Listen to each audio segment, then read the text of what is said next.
Well, everybody should be about ready to log on now. So glad you are all joining me and for this live Q&A. And so give you just a couple of minutes to, would you invite some Wordites? Would you invite some people in the community?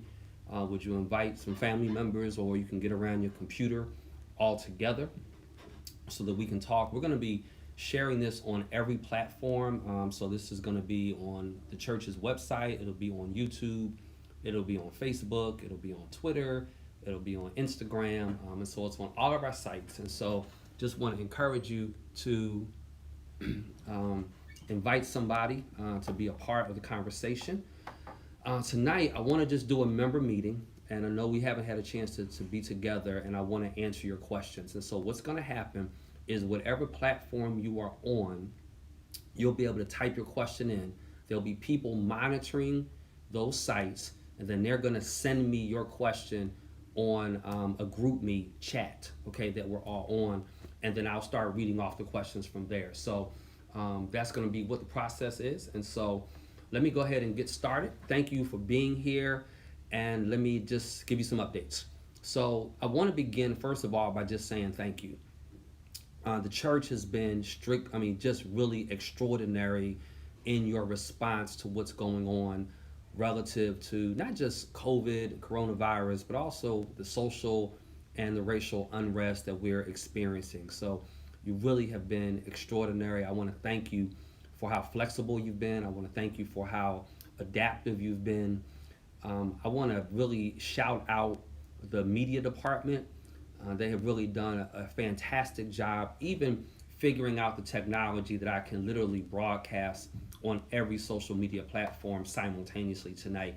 Even that, I'm sitting in my office and we're doing it from my office so that we can work the technology out so that if I need to do this from home or a remote location, I'll have the opportunity to do that.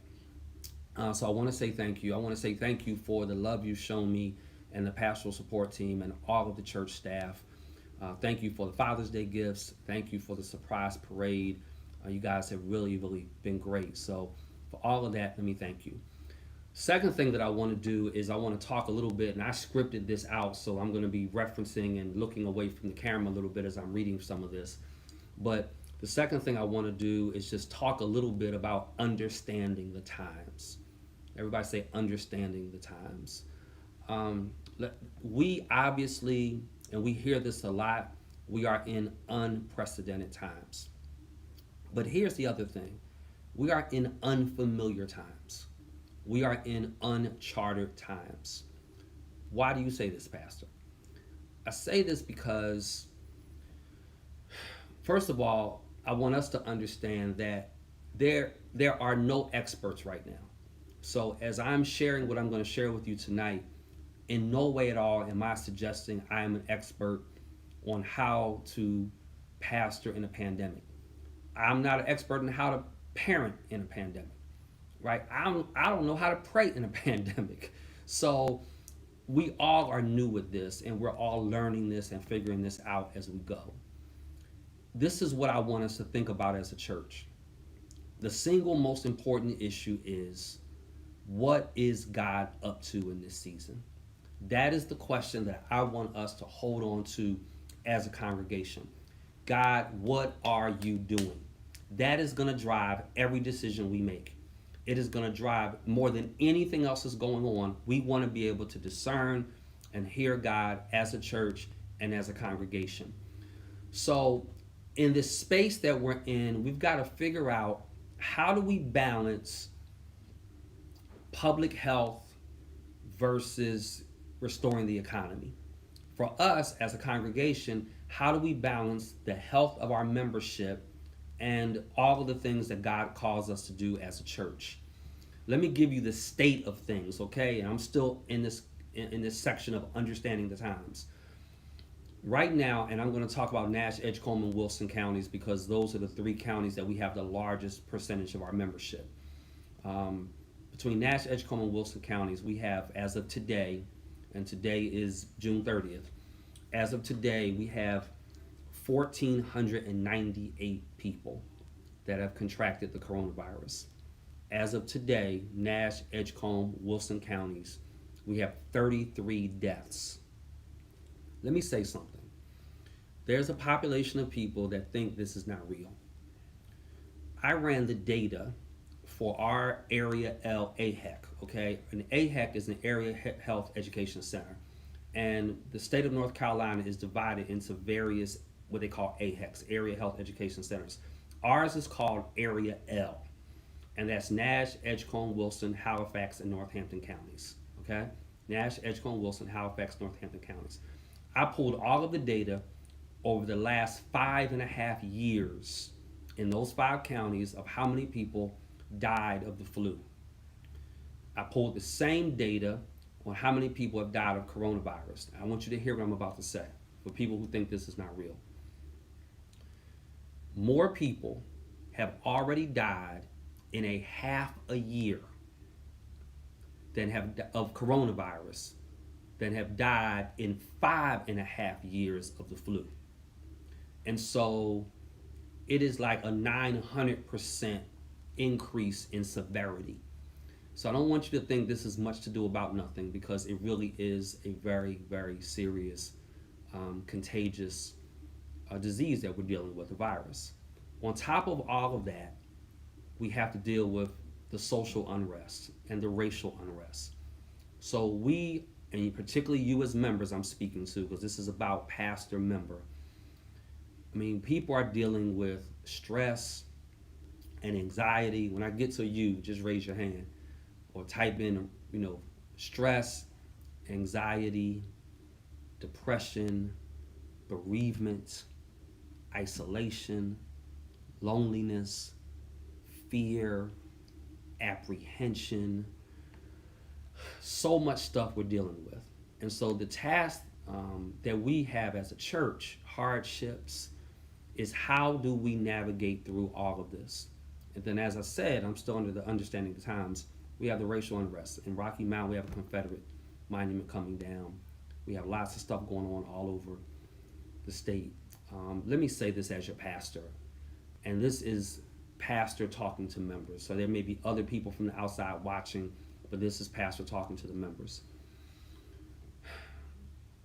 If you've heard me, sharing a sermon about the Cornerstone speech and the Confederate flag, then you already know where I stand on the Confederacy, okay? I'm not going to rehash that. What I will say is this. We cannot assume that because the symbol of something has been removed, that the real problem has been removed.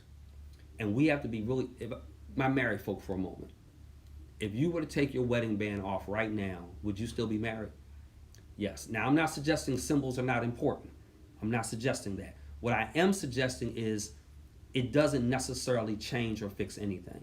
We as a congregation must be concerned about how we minister holistically to our community and how we holistically bring about substantive change in the name of Jesus so people's lives can holistically get better. That's what we want to focus on. So that's the era. This is what we're dealing with in terms of the times. And let me say a second thing, and I'm going to spend about 30 minutes on this, and then the rest of the time I'm answering your questions. So start typing them in, get them ready. As something I say triggers, then go ahead and get your question raised. Let me give you some understanding about where we are in terms of reopening updates. We initially talked about the first, I think it was the second Sunday in August. That's not going to happen. So we're going to push that back a month. The earliest we will come back will be after Labor Day, the Sunday after Labor Day. That is the earliest. I want us to understand that everything right now in North Carolina is the trajectory is in the wrong direction. And I still, as a pastor, am asking that you trust my leadership and that you understand why it is important that we do not come back into worship as a congregation together on site. At the earliest, it's going to be September. Whenever we do come back, this is updates, reopening updates for my monitors. If you would type in the big categories as I'm talking about them, that would be helpful. So I'm on reopening updates right now. Whenever we do go back, let's assume right now it's the Sunday after Labor Day, then we will launch East Campus, that's our Tarboro location, 1 month after that. So that's where we're at right now. And I'm going to tell you, family, if the numbers keep trending as they do, we won't even be back in September. And I'm going to talk more about that, so you have to listen to this whole Q&A session so you can hear my heart and the facts and the figures about everything. What we are going to do is and I'm still in reopening updates, we are going to begin a gradual building reopening for hybrid type ministry opportunities for everything but worship. An example of that would be Thrive groups, right? Which is our version of church at study or Sunday school. There may be groups of people that say, hey, 8 of us would rather do our Thrive group instead of doing it online, instead of doing it at a Google Hangout, instead of doing it on Zoom. We would rather do it face to face. Can we come to the church physically distanced in one room with no more than 10 people? The answer to your question is yes, we'll be able to do that.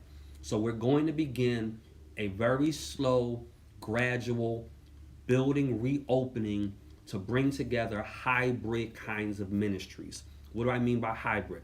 Where you have the ability to do it online and in person. And I'm going to talk more about that in a minute when I get to ministry updates. The other thing we're going to do about the reopening is that we're looking already at what we can do with the outside of the building to create some outdoor opportunities. Now, I'm not talking about worship. That question came up in a previous Q&A. This just the cost associated with being able to do outdoor worship well. And we've worked 15 years on our brand. We're not going to mess it up now. The ability to do outdoor worship well is very expensive, probably somewhere around $100,000. We don't think it's a good investment for us yet, and so we're not going to do that. But there are some things that we're going to do in terms of outdoor spaces, so that people can exercise, people can congregate together, people can sit at a picnic table together, people can sit outside and have a beverage together, something like that. So we are working on a reopening strategy for hybrid ministries and also for outdoor opportunities as they become available. I'm just checking my group me just to make sure I don't have any questions coming in. And let me make sure I'm good. Okay.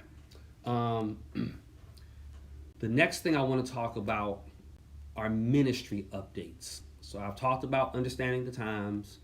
I've talked about reopening updates. I want to give you ministry updates, and these are going to take a while, okay? First of all, let me say this. The season we are in is going to require that we redesign the ministry. There is no way to get around it. The ministry we are now all a part of is about to look very different. And we have to understand that that's just something God is up to in this season. And I want to go back for those of you that came on late. That is the single most important question. God, what are you up to in this season? Let me say something that I hope you will appreciate and respect and not be offended by. Because the single most important question for me right now is, God, what are you up to? Even if we were able to come back now, I would not bring us back simply because I want to make sure that we learn the lessons that God has for us in this season. I am convinced that God wants to scale the ministry larger. I am convinced that God wants us operating from a spiritual lens. I am convinced that God wants us to be better stewards. I am convinced that God wants us to develop sustainable models for the future. And until we're able to do all that, I don't think God is saying come back. So this decision, as much as I care about public health, and we are making decisions based upon the public health, I also want you to know that just because we're operating, paying attention to the public health, doesn't mean we're operating outside of faith, okay? So ministry updates. And let me just say this, and this, maybe I was going to deal with this later, I don't know. There are churches already back. I don't pastor those churches. I want to be sensitive when I say this, but I've been very prayerful around those churches that come back because I think it is very insensitive to the kingdom. Let me tell you why. You work with people at Hospira, at Firestone, at Rocky Mount Engine Plant, in fast food places, at department stores, You work with people right now where in their church they're back worshiping. And in many situations, that's no masks, it's just no temperature checks, none of that. They're just back worshiping. The problem is that you now have to go to work. Your pastor's being cautious with you. You're being cautious with yourself. But yet you have to work next to somebody who goes to a church whose pastor has opened them up. And now that individual is putting you at risk. So that angers me as a pastor. If I can be really transparent with my congregation, it angers me as a pastor. And it is straining relationships that I have with pastors in our community, because I'm convinced. Let me tell you what I said to pastors. If this disease was disproportionately impacting a different population of people, let's just say it was disproportionately impacting white people, and we as a black church were not impacted hardly by it at all, I would still not bring our congregation back, because I would want to love the white people enough to say, I don't want us to do anything that's going to damage you. Does that make sense? And because that's not being reciprocated, it does anger me. I've been really praying about this anger that I'm developing as a result of it. I don't think it's kingdom minded. I think it's insensitive, and I don't think it is honoring to God. I know it's not loving the people, especially not the people that God has tasked me and other pastors to be able to pastor. So I am sorry for that. And all I can do, family, is to keep us safe and to keep us protected. And so let me give you ministry updates. And again, this season is requiring we redesign ministry. The ministry that we had January, February, March, and the ministry we will be moving forward will be radically different. First of all, please get this. There's no religious recipe for going through this. There is no biblical blueprint for going through this. There is no formula for going through this. There is no previous paradigm for going through this. There is no ministry model for going through this. So what does that mean? It means we're going to all figure it out together. We're going to get through this together. So what are we doing? Well, first of all, we're putting plexiglass in place so as to create some barriers at reception desks and things like that. We're requiring temperature checks. We're sanitizing and fogging the building. We have the ability with our machinery and the various sanitizing chemicals that we've purchased to do that. So we feel comfortable that we are doing a good job on precaution. So that's what we're doing about the health side. But what I want you to know about the rest of these ministry updates is we are still actively doing ministry. And I want to thank the staff. We are showing up for work every day. We are grinding out the work that God has called us to do. And so you can call your church and get a person. You can email us and get a response. You can reach out to us and people will respond to you. So we are actively doing ministry every week. So let me give you some examples of what we're doing. We've developed a monthly feeding program, and we've added a weekly feeding program. So we've been feeding families in our community. We are developing a new hybrid ministry model. And that hybrid ministry model, and this is going to be good. Historically, we with the exception of my Bible study, we really didn't offer online opportunities for people.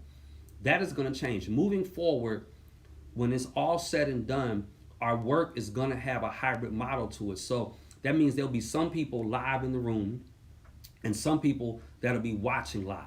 Right? So there'll be an online, on-campus component to the same ministry at the same time.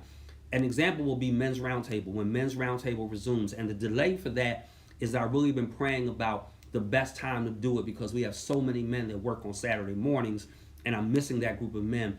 And so, men, would you do this right now while you're watching this? Would you do an informal survey? What day is the best time? What day is the best day to do Men's Roundtable? Would you type in what day would be good? I'm gonna tell you, I was thinking like Monday mornings.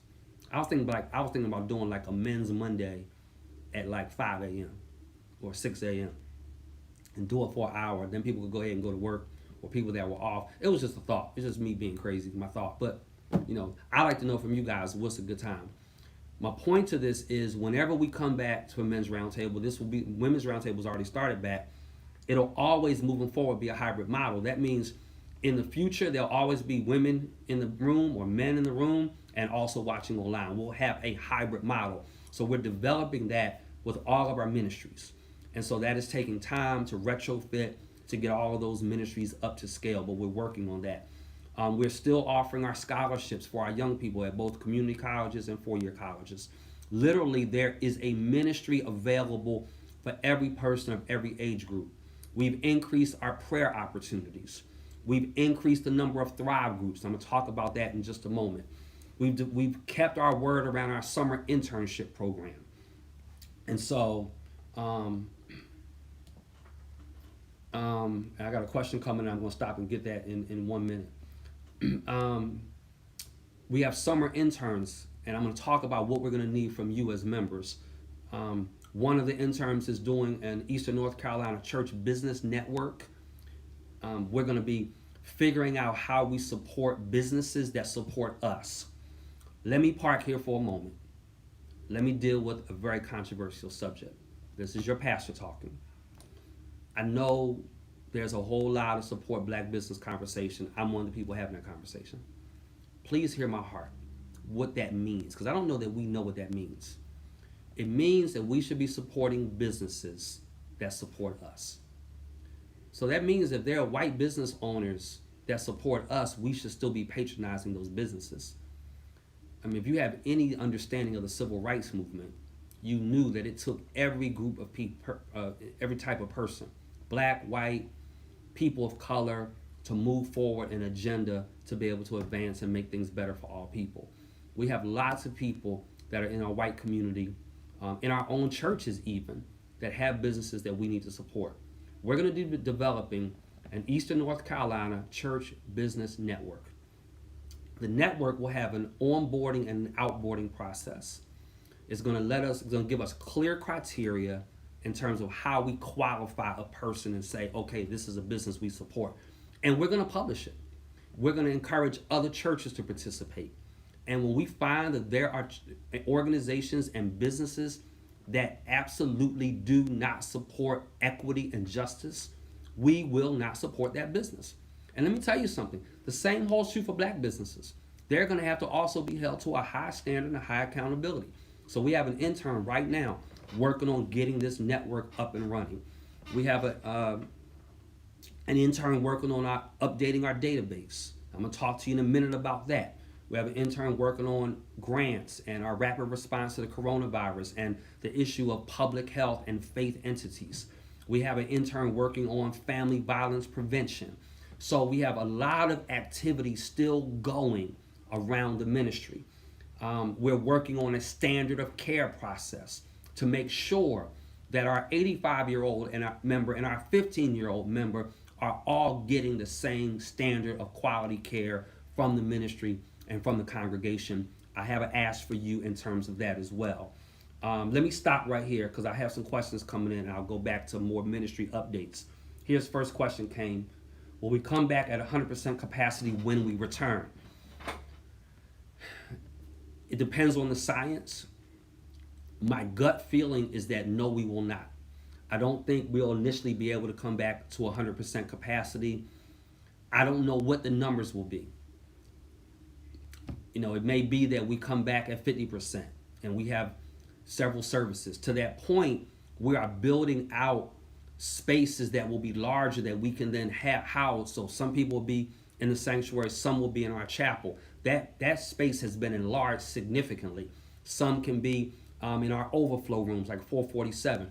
So we're working on ways to build out the capacity without having everybody in the sanctuary. So I hope that answers your question. So we probably won't come back initially at 100%.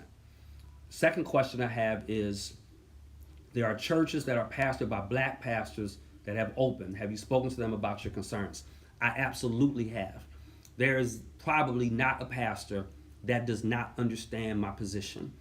And you have to remember, I'm wearing a hat as a pastor and as a state legislator. And I'm seeing the data. I'm in the meetings. I'm interacting with the individuals. And let me tell you, I was just a part of a national platform yesterday of African American pastors.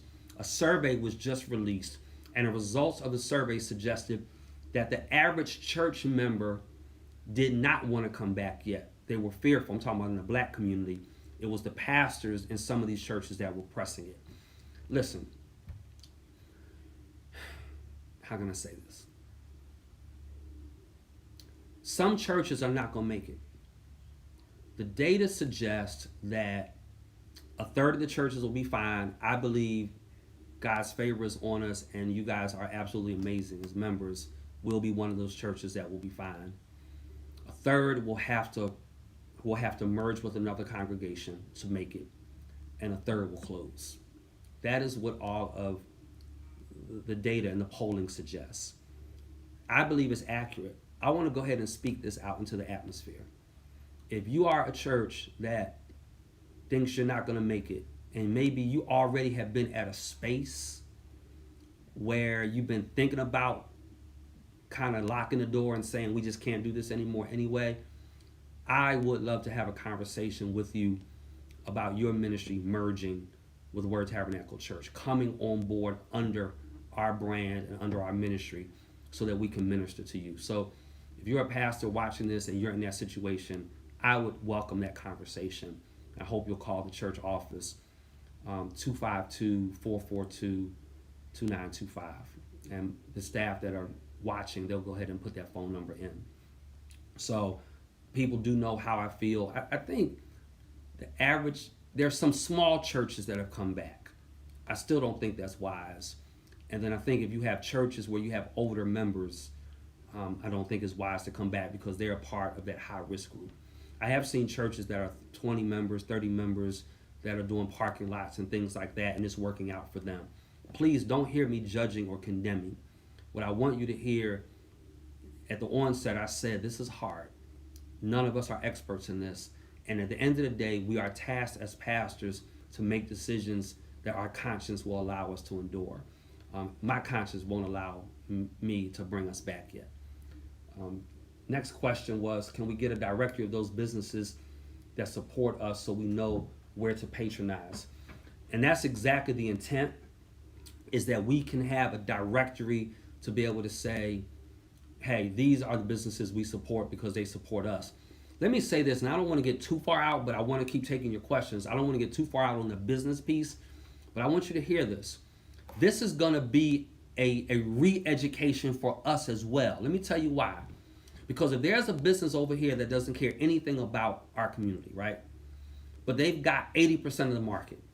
And then there's a smaller business that really wants to help our community, and they're tithing at their church, they're participating in their church, but they have a very small percentage of the business.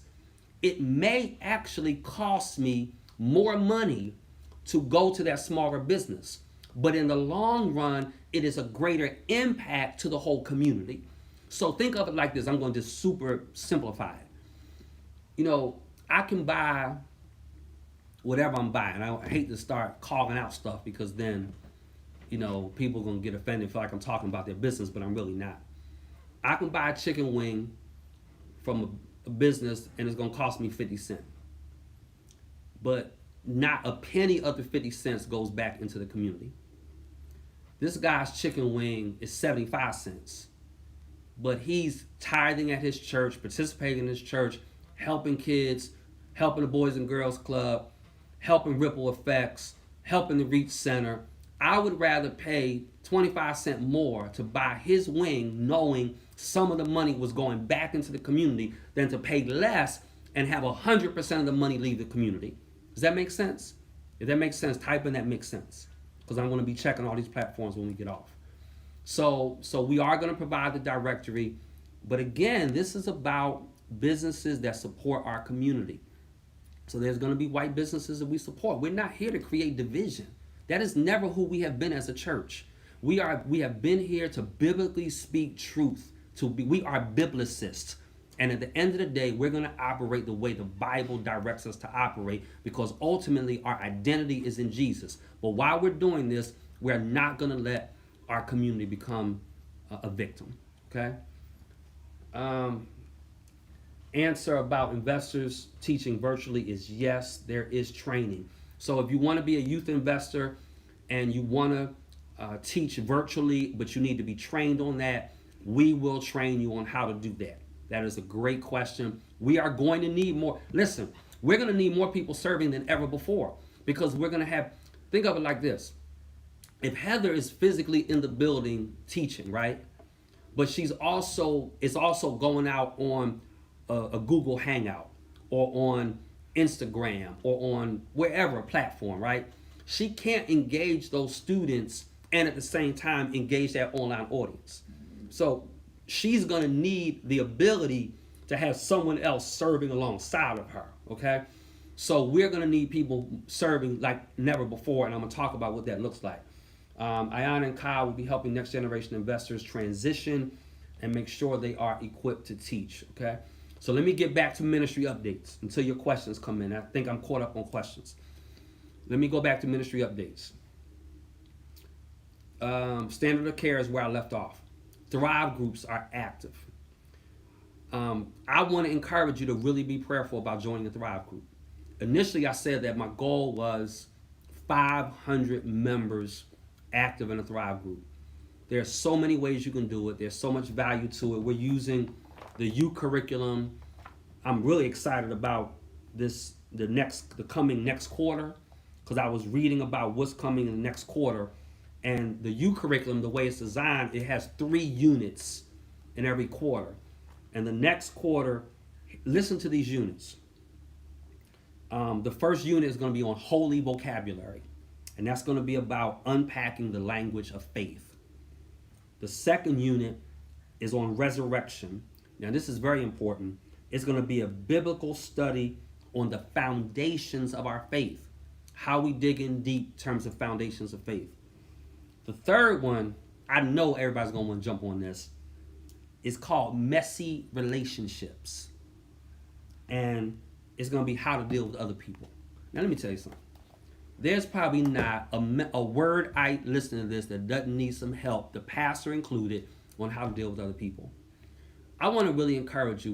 You have your group of people you hang out with, a group of people you sing on the choir with, a group of people that are in your fraternity, a group of people that are in your sorority.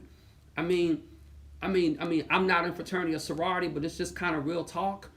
Y'all can do everything else together. Y'all can go volunteer together. Y'all can go this. How come the Deltas can't get together and the AKAs get together, Alphas, the Kappas or the Qs or whoever? Why can't y'all get a group of women together, a group of men together, and study the Bible together? Y'all do everything else together. So I think this should not be a stretch with getting more members in Thrive groups. So we're actively pushing Thrive groups. They're active. They're literally, as I said, there is something for everybody. I talked about the fraternities, sororities, but same thing with the Masons and the Eastern Stars. I know there's a bunch of Masons probably listening to me right now. Let me challenge the Masons. Can I get 15 of y'all? Let me get 10 of y'all together. Can I get 10 Masons?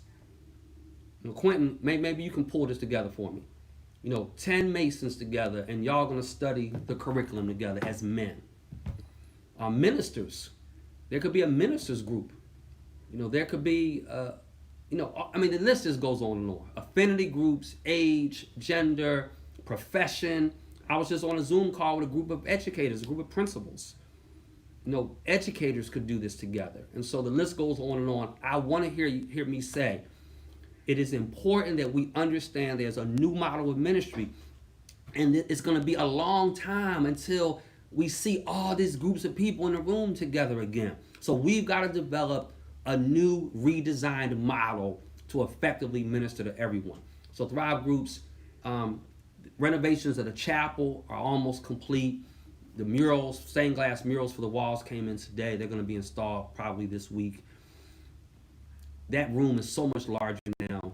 We're building out our first board room that's going to focus as a video conferencing room. Why does that matter? It matters because of the hybrid model. So what can happen then is, let's just say, there's a training going on and somebody's going to push it out on a Zoom. Well, some of our older members, or maybe even some of our younger members, will be like, I don't really want to watch it by myself. And this is going to be really important for people that live alone. You'll be able to come into the video conferencing room. We've already figured it out so we can physically distance you because it's a pretty large room. We can put 6 or 8 people in there, physically distanced. You 6 or 8 are together now, but yet you're still looking at the TV wall with all the training going on. So even though you're looking at it, you're not looking at it by yourself because you're engaging in the real space with people that are in that space. So we are building out this technology. It's almost complete. I anticipate it will be complete by mid July or so. Okay, so that's something else we're doing. Lots of building improvements going on because we're going to have to use the building in different kinds of ways, and we want to make sure we've got space to be able to do that. We're developing new relationships with our local school systems because we know we're going to have to be a support to students around learning loss. So when students do go back to school, it's going to look very differently, and we're going to have to be a support system. Word has always been that organization, so we're going to have to be a support system. And we're going to be surveying you. And in a minute, I'm going to shift gears to what we need from you, what I'm asking as your pastor from you. We're going to be sending surveys out. When we send the surveys out, please respond. We want to make sure we are hearing the heart of the members and the people that are involved in the ministry, okay? So please make sure you're responding to the survey. One of the surveys that's about to go out, I'll be honest with you, is about banking. It has to do with where we bank. Because again, the same thing that we talked about around business, the same thing has to be true around banking. And that is, we have thousands of wordites that are banking in all of these different places, and there's no collective benefit for any of us as it relates to our community. And we want to fix that. So we're going to be sending a survey out about banking, and there'll be some other things that I'm going to talk about. Let me shift gears for a minute. Pastor Stephanie has asked me to talk a little bit about care leaders. This is really important. We have some care leaders that have been with us for quite some time. They're getting tired. They're going to need to transition out as we bring in new ones, or we need to help lighten the load. And so we have hundreds of members, for example, that are over 70. We're going to begin delivering care packages in the next month or 4 to 6 weeks to that group of people. We're going to need people helping with that. We always need people writing notes. So if you just want to come in and write notes to members, notes to the people that you serve in ministry, come get a packet of note cards. But we could use more care leaders. We provide training for it, but it's really important. I'm going to talk in a minute about the power of serving in the midst of all this. So if you're not plugged into a ministry, this is going to be a good time for you to consider doing that. I know that sounds weird given our limitations, but again, God is just going to help us do ministry in a new way, okay? So we're looking for caregivers. Reach out to Pastor Stephanie, stephanie.battle@wordtab.net. People will put in her email address for you, or call the church and ask for her, 252-442-2925. We are still maintaining Monday through Thursday office hours, okay? Another question that came in. Pastor Kyle is saying we also need Thrive Group leaders to sustain them. They can go through thrivegroups.wordtab.net to find information on how to get connected. So, we're gonna, as Kyle has said, we're gonna need people to lead these Thrive Groups. But, I think this shouldn't be difficult. We should want to study the Word together. I don't know how many barbers we have at Word Tabernacle Church, but I bet you we have enough barbers to do a Thrive Group together. I bet you we have enough hairdressers. Most hairdressers are off on Monday. Most barbers are off on Monday. Y'all could do a Thrive Group Monday morning at coffee, with your affinity group. And we train one person to kind of facilitate. And God puts us on one page when we do this. And so we are looking for people to begin serving in those areas. And the last question I have so far is, are there opportunities to join a Thrive group if you don't live in Eastern North Carolina? That is a great question, and thank you for that question. Yes, we have expanded. So let me tell you how things have changed. There was a time where people would say, hey, Pastor, I'm moving to Florida, I'm moving to Texas, I'm moving, to wherever, Charlotte, right, Raleigh, and I'm looking for a church there. Can you help me find a church? I'm still getting those questions, but let me say this. You're going to have to do with that church the same thing you're doing with the Word Tabernacle. So what we've decided is to create opportunities where we literally can have members all over the United States. Now, let me say this. Perhaps the person who raised the question, I don't know who raised the question, maybe your question really is, I'm good with my church membership in the place that I'm in, but I just want to be able to benefit from the study of the Word. And the answer is going to be the same. Yes, you can absolutely do that. We care about building the kingdom. Let me remind you of something. Word Tabernacle Church did not start with thousands of people. We started with 14 people. We started knocking on doors, introducing ourselves. And then that 14 people went to what it is now. Here's my point. If you know you want to do a group where you are, I feel so confident that if we communicated that, we could easily get a group started in the community that you're in. So what I would encourage you to do is reach out to Pastor Kyle, Kyle.Johnson@wordtab.net. Call the church office again, 252-442-2925, and say, hey, I'd like to be a part of a group, and then say where you're at. Tarboro or, wherever you are, Sharpsburg, Greenville, wherever, okay? Enfield, or maybe a point much further east, right? And then let us begin working on how we do that. I love to see Thrive groups all over the state, all over the country. And I think we can really get that done. So that would be my advice in terms of how we do that. Can we start a bank or financial institution? Probably not. What is probably going to be better for us is to partner with someone who will be a good partner and support to us. And so we are looking and we're having those conversations, and we're going to be able to present that at some point when we're finished the conversation. The starting point is going to be, where do people bank? Where do people's businesses bank? And then how do we build it out from there? So, God can have us do anything. He has no limitations.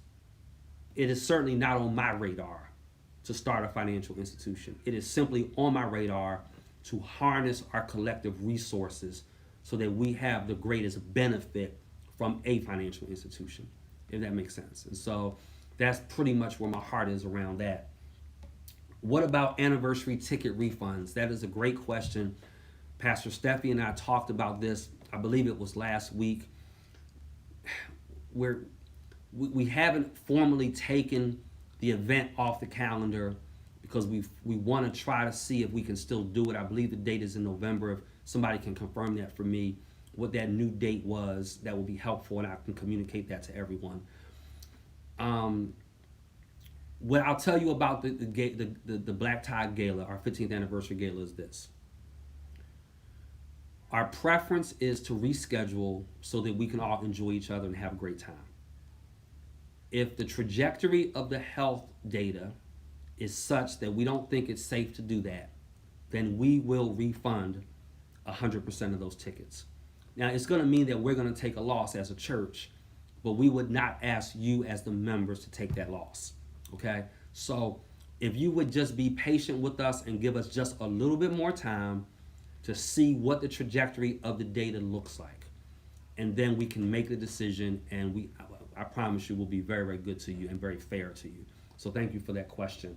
And I'm going to get a date in a moment about when the anniversary tickets are, the new date we're looking at. The other question is, how should evangelism look in this season? Specifically, evangelizing and building relationship with those who are not yet connected at all. It's another great question. Number one, lifestyle evangelism has always been one of the most impactful ways to lead people to Christ. Excuse me.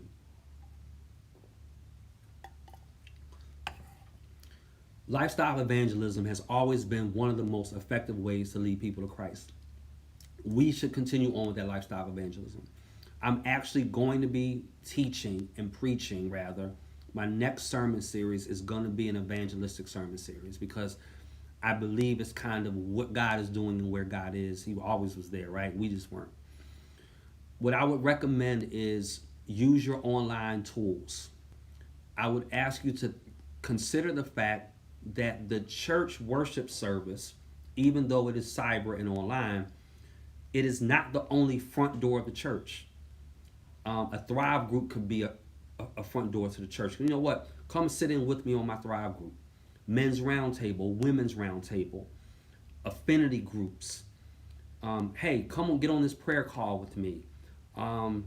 Identifying the felt needs and the real needs of people and then trying to connect them. Okay? Helping people where they're hurting most, caring about the human condition. As we do these things, I'm telling you, the Christ in us is going to be drawn. Those people are going to be drawn to the Christ in us. And so I think it doesn't look different in the sense that we still have to go, but it does look different in terms of how we go. Writing people notes, keeping your social media positive and clean. I can't witness to people if I'm talking negative about a group of people. I can't witness to people if I'm being racist. I can't witness to people if I'm being sexist. I can't witness to people if, if I'm just sharing things that are of poor taste. Let your social media become a brand for you and try to communicate the love of Christ that way. Invite them to come to church and then talk to them about the Bible study. What I have learned is that the single best front door for new people reaching Jesus, coming to Christ, the single best front door is Bible study. That's what I've learned historically. Because people that are not saved, and I'm generalizing, but typically they're not as drawn to the music. They're really people that want to learn, right? They develop an affinity for the music. And the music begins speaking to their heart at some point. But what people really need is to be taught. I would recommend, inviting them to a Bible study or inviting them to a Sunday service and then talking to them about the word. Because really, the stepping stone to salvation is around creating a thirst and a curiosity, watch this, and having a healthy place to work through your faith issues. I want to say that again. We as a church want to be a healthy place for people to work out their faith issues, okay? And so hope that answers your question around evangelism.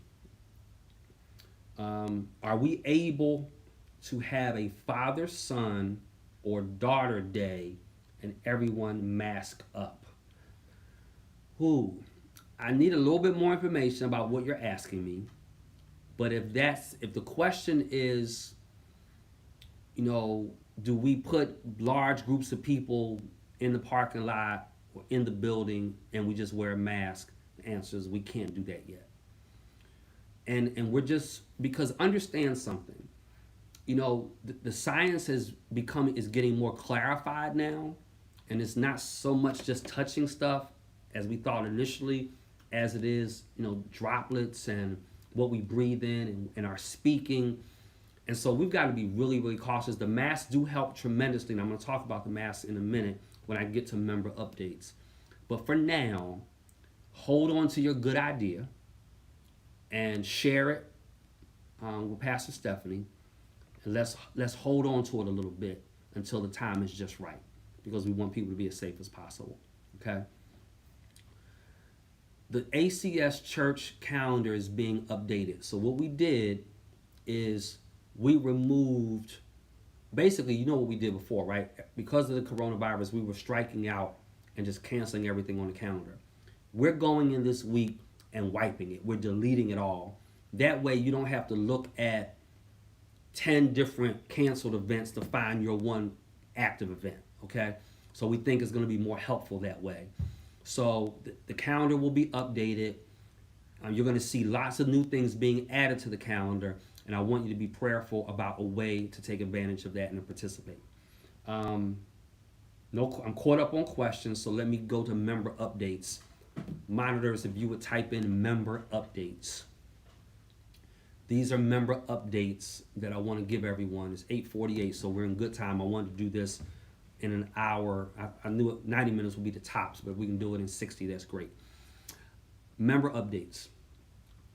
What I mean by member updates is, Pastor, what is it that you're asking of us?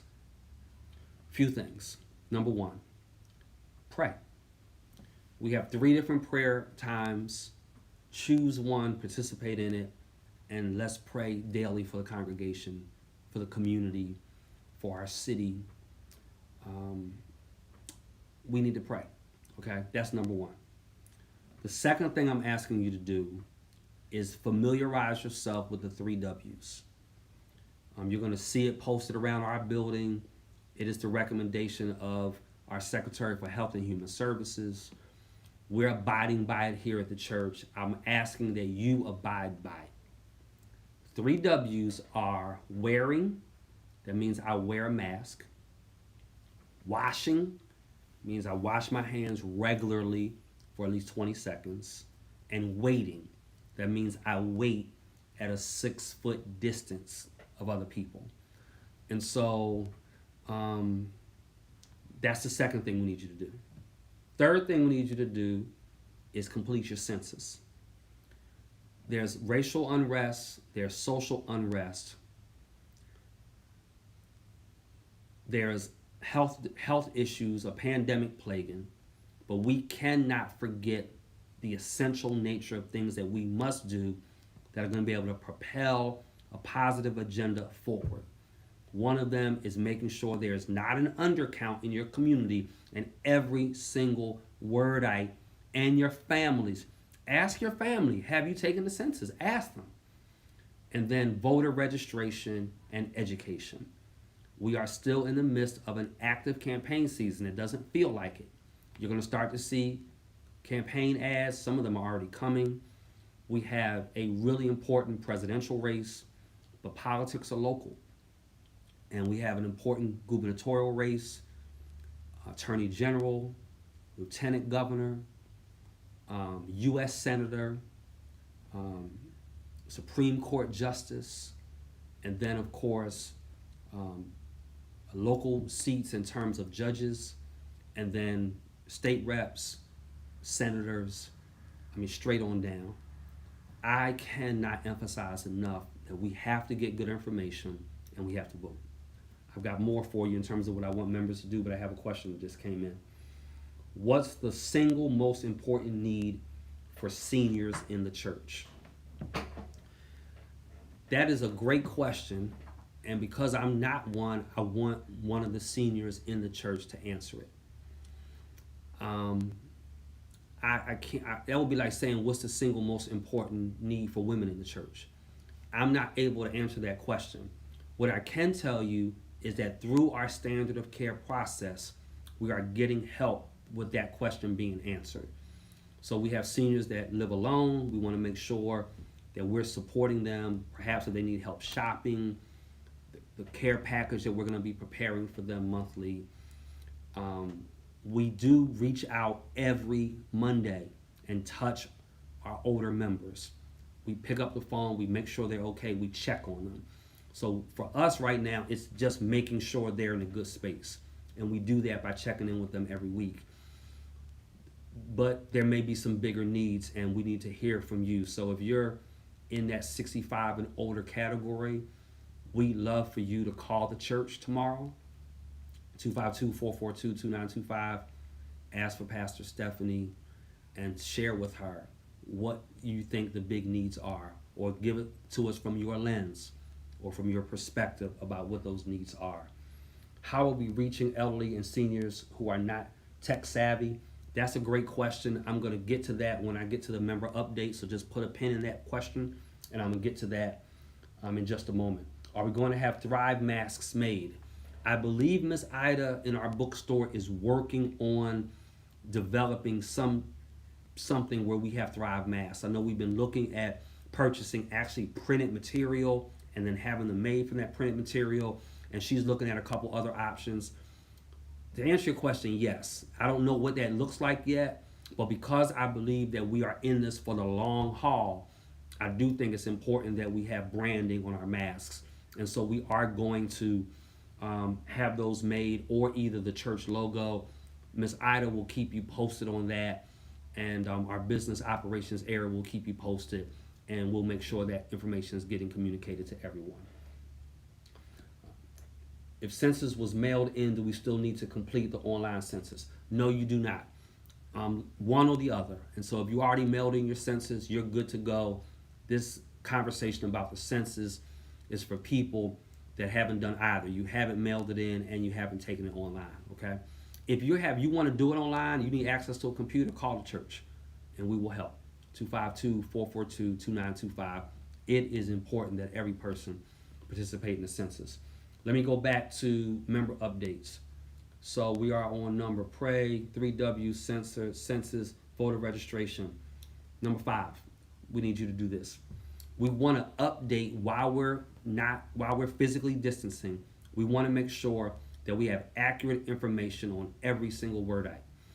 That means you're going to get a phone call from one of our summer interns, and she's going to ask you some questions around updating your profile. If you know your profile is not updated and needs to be updated, call the church beginning tomorrow and say, I want to update my member profile. We want to make sure that we have all the most accurate information on every member, because we will not be able to properly minister to you if we don't know. So help us make sure your profile is updated. The next thing I'm asking of every member is we need to make sure we have updated phone numbers and updated emails as part of the member profile, so that we can contact you. You should have gotten a text message tonight. If you didn't get a text message tonight saying, hey, as a reminder, Pastor G is going to be online and want to make sure that you're there, then we don't have something right in the system. This is what you should be getting every week. A voice call saying, hey, these are the updates for the weekend, periodic text messages, and Ministry Matters newsletter. It is so, listen, because we're not together, we need every opportunity to get to you, to communicate with you, to share with you what's going on. So those of you who've opted out, you need to opt back in. I am asking as your pastor to opt back in, because there is important information that we share. We sent a call out. I don't remember if it was a voice call or text, and it was about having food distribution. The person opted out of the system, so they didn't know we were distributing food, and they were on hard times and needed food. And their church was reaching out to them to say, hey, this is going on, but they were not plugged in. We can't do it for you. I'm asking, this is a season where every member has to be plugged in every possible way, okay? So we need every member to do that. Next question.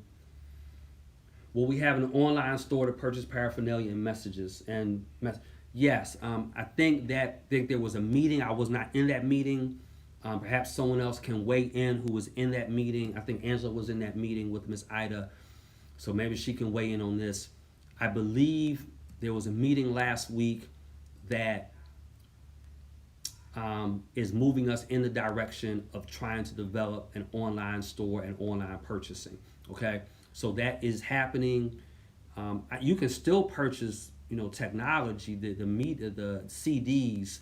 How that happens, I don't know, and so perhaps someone can give me that information and I can communicate it. Back to what we're asking members to do.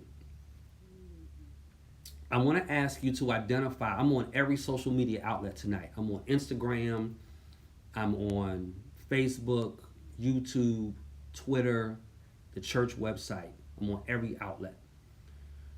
And we're doing our best to make sure that we're putting information on every outlet. What I'm asking is that, if at all possible, for every member to at least have one social media outlet that you make a commitment that this is going to be how I follow my church. Whether it's on Twitter, whether it's on Instagram, whether it's on Facebook, find a way to say, I'm going to commit to one of them so I can follow my church. And so if you would do that, please, before you go to bed tonight, if you just type it on if you do a search, you go on Twitter, you do a search and look up James Gaillard or Word Tabernacle, but I'm going to give them to you. People can type these in.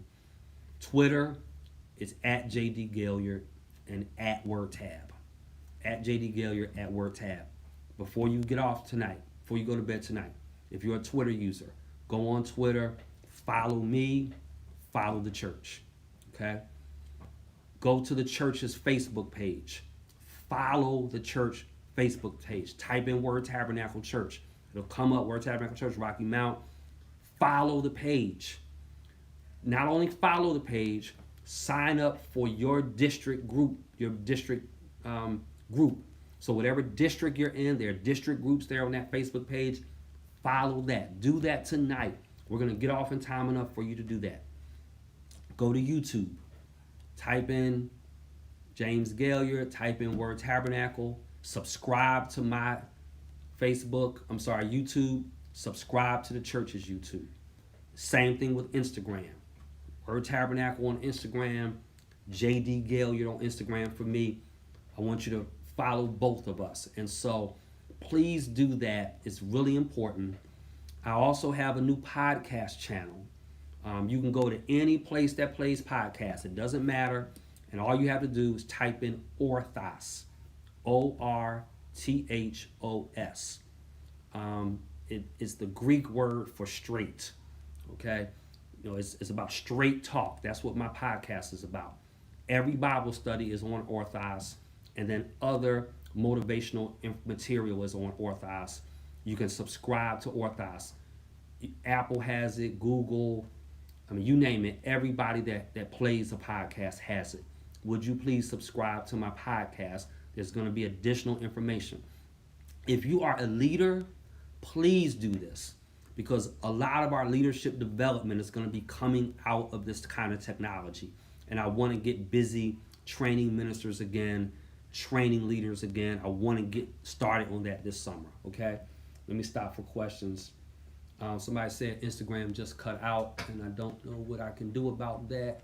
So I'm going to try to jump on this real quick. Bear with me, guys. I don't have no help. Let me see. Okay, I'm not really sure why my Instagram went out, so I apologize for that. Let me give you the rest of the things that we're asking members to do. I'm sorry, I have a question. What are your suggestions to deal with folks who appear to have no regard or appear to think the pandemic is not real due to their demographics or ignorance? That is a great question.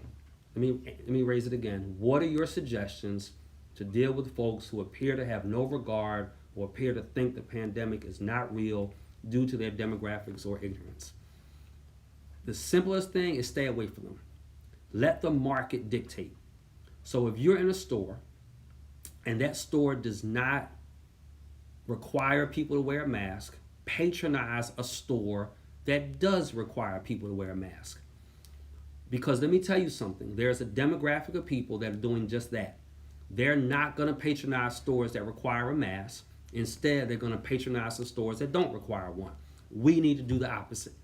And so, I was in a store recently. A person didn't have on a mask. I asked the cashier and the manager, are you going to enforce the mask? She did not require the man, even though the sign was clear. You must have a mask to come on. He ignored. I left. I did not give them my business. So I would say let the market drive it.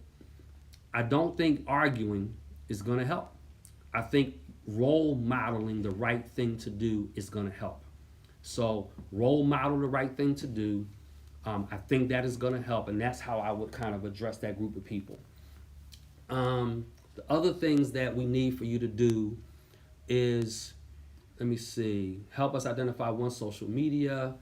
Join a Thrive group. I think we've talked a little bit about this. I want to talk about it some more. It's really important that we join a Thrive group. Pray about it. Consider it.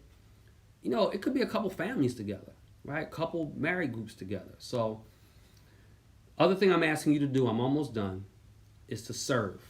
To look for creative ways to serve. The church is looking for volunteers. There are various ministries. I want to thank the finance team that's coming in. They're rotating through. If you have a ministry that is still working, please make sure every choir member should be participating in virtual choir. Everyone, no exceptions. We should be plugging in to every ministry that we possibly. Drama team should be rolling some stuff out, and So we should be serving to the best of our ability. Don't let this season keep you from serving.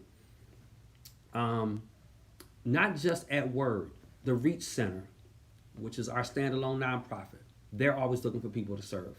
We need people to serve on food distribution. You know, we had ministries at the last food distribution. I want to challenge you. We had ministries at the last food distribution say our ministry, I think it was Word Riders, we're gonna serve the next food distribution. What about the celebration division? What about the musicians? What about the greeters?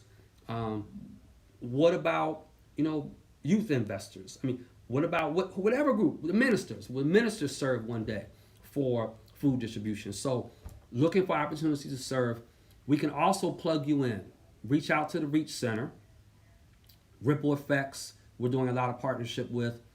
The Boys and Girls Club, we're doing a lot of partnership with. And so we can help connect you with valid nonprofits that you can begin doing ministry with. I really want to encourage you to serve. And then the last thing that I want to encourage us to do is continue to give financially. Thank you. You guys have been amazing. You know, as a church, we always have that population of people that don't give. There's a lot of discussion right now around supporting black businesses. I want to remind all of us that the longest standing business to support our communities has always been the church. And when we don't give to the church, we are participating in the longest lifelong protest, and that is protesting against our own best interest. How can you not support the longest standing entity to support our community? Many of you are doing that. Thank you for that. We've been able to help a lot of people. Cosmetology, food service workers, retail. Man, we've helped so many people. And we want to keep doing that work. And we're able, you've heard this report tonight. The church is busier than ever. We are just busy in a different way. And we would not be able to do it without your active giving. And so the best, I want you to hear what I'm about to say. The best vehicle for addressing inequality and injustice in any community is still the church. Period. Hands down. We're still the best at it. And we're doing this work in this space at this time, helping as many people as possible. If you would please continue to give faithfully, if you would continue to give at the level you're giving. There are so many other things I didn't talk about. You know, we're about to push the button on framing out our final sanctuary. I'm expecting that, you know, I'm really hoping that in the next 2 to 3 weeks, we're beginning the basics start of that work. And so we're doing everything we can to move forward the vision that God has given us. And we could not do it without your financial support and without your faithful giving. Thank you very much for doing that. I'm going to close. Where can we obtain information on the candidates?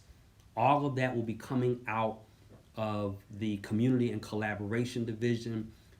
Max Avent is tasked with that work in that space. He is someone that you can reach out to if you have any questions regarding candidates. max.avent@wordtab.net. Somebody would type that in. max.avent@wordtab.net can help push out information on the candidates. We'll be giving you sample ballots. We're going to begin presenting various candidates as a part of our virtual worship. And let me say that because I forgot. There is a shift in the virtual worship. And the shift in the virtual worship is that we are now doing announcements and pastoral emphasis as part of the countdown. So when you're watching online, if you jump in and you miss praise and worship and you just get there in time enough for the preaching, you're going to miss the pastoral emphasis. So if you would go ahead and log on, get in the room at 5 of, then at 5 of, we'll do a countdown as we always do. And a part of that countdown will be the pastoral emphasis. Part of the countdown may be an introduction of a candidate. Part of the countdown will be whatever we feel like we want to emphasize so that we're not taking up actual worship time to be able to do it. We're looking at sustainable, spiritual, scalable solutions that enable us to be good stewards of God's resources. That is the end game. Let me say this in closing. I love you. I love you too much to bring us back when it is unsafe. I trust God. It is not fear. I have no fear. I have faith. I have faith. This is not about fear. And so I want to be a good under shepherd, and I want to protect the flock, and I want to grow us in every possible way. And I don't want to funeralize any of you. I do not want to do that. And we want to minister to people with everything in us. And so I miss you. I miss being around you. I miss us being in the same space together. I miss us physically worshiping together. I miss the excitement, the energy, all of that comes with worship in a Word Tabernacle way. We absolutely are doing the God honoring thing. And I want you to be fully convinced of that. So I think that is it. There were a few things that I wanted to address that I did not get responses for. And so I think that is it. Guys, thank you so much for joining me. Reach out to the church. Call us 252-442-2925. We are here. Help us update your profile. Help us do great ministry. And I appreciate everything. We're going to do a regular scheduled interaction. I don't know exactly what it's going to look like because this was a lot of work pulling this together, but we're going to figure it out. And if this is what we have to do, we'll figure out how often we do it, the best night to do it, so that we can keep communicating information with you. Thank you. All the facilitators online, thank you. Would you just go ahead and type in your name saying, hey, this is who I am. If it's not clear, letting me know you're here, letting me know you're on. I want to see how many people we have on each platform. Thank you very much. Love y'all. Y'all have a great night. Bye.